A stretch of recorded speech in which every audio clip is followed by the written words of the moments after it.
here with Maxton on April 8th. Actually, it's Grandma's birthday today.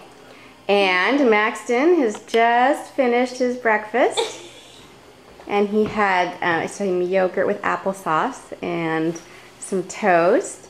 And Carla has just arrived. Hi. Here's Carla. Here we go. Hi, Carla. And we just thought Maxton looked so cute that we had to get a close up here. Let's get real close up. Dame un poquito. It's so cute. Okay. Hi. Here we are. Say hi, Maxton, to the camera. Can you wave, Maxton? Say hi. Hi. Hi. Yay! Yay! Oh, he's clapping! Yay! Yeah. Ooh, that's yummy. Yeah, that's good, isn't it? So Maxton fed himself breakfast, and I think he enjoyed it. Oh yeah. Looking pretty happy. Oh yes.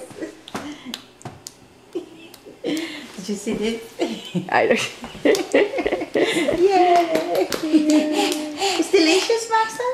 ¿Está rico? No, He's still eating a little bit, yeah. Oh. He says he's all done. That's his all done Are sign. you But done? then he kind of picks up a couple more pieces. So he's finishing up. He's just about done. You have a good time. Okay. All done, but one more. One more. I think mostly he just wants to get out. Yes. Okay. So that's it for now. Say bye-bye, Maxton. Oh, so there's a great example of him using his spoon. Oh, that's a great. You're just showing off the camera, aren't you? Yeah. Maxton, more? Okay. More? Yummy, yummy? Okay. Say bye-bye. Bye. Bye. Oh, that's nice.